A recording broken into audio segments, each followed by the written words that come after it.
Hello friends. तो how are you.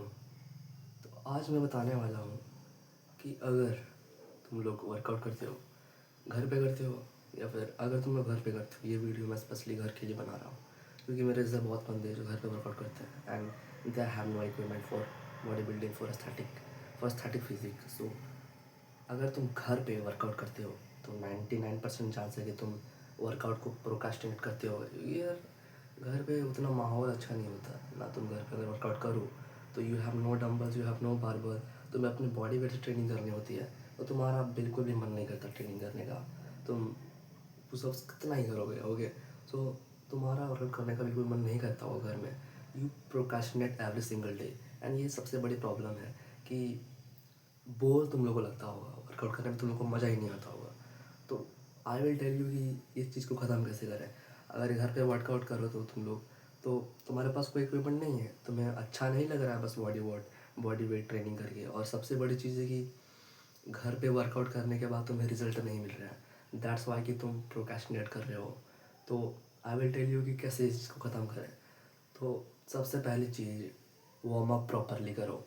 Workout करने से पहले अगर तुम लोग वार्म अप कर लोगे तो साइंस में पढ़े होगे, एक न्यूटन का लॉ आता है। अगर कोई वस्तु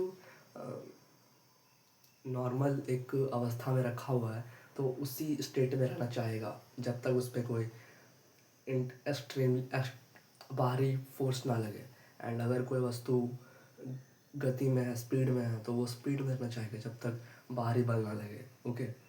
तो यहाँ भी वही लॉ अप्लाई होता है कि अगर कोई इंसान वर्कआउट के लिए वार्म अप कर लिया और उसका बॉडी रेडी है ब्रो, अब उसको मन करेगा करने के लिए, अब वो स्पीड में आ गया है, अब वो पूरा वर्कआउट करके ख़त्म करके ही मानेगा।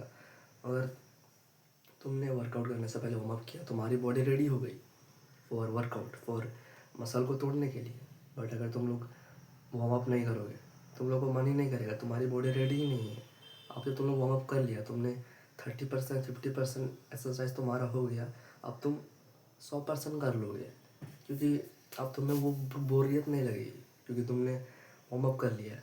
अब तुम्हारी बॉडी स्पीड में रहना चाहिए, ओके। मोमेंटम बन गया है, ध्यान दो, यहाँ मोमेंटम बन गया। वार्म अप करने के बाद तुम्हारा मोमेंटम बन गया। तो वार्म अप बहुत इंपॉर्टेंट है फॉर मसल में क्रैम्प नहीं आएगा। तुम्हारी मसल टूटती है बट वो अगर तुम डायरेक्ट तोड़ोगे तो इंजरी आ जाएगी। वार्म अप उसको रोकता है।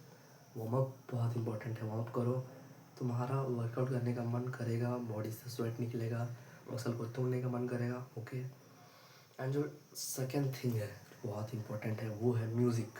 अब देखो भाई, म्यूज़िक कितना इंपॉर्टेंट है होम वर्कआउट के लिए। जिम में तो माहौल होता है पर होम वर्कआउट में जब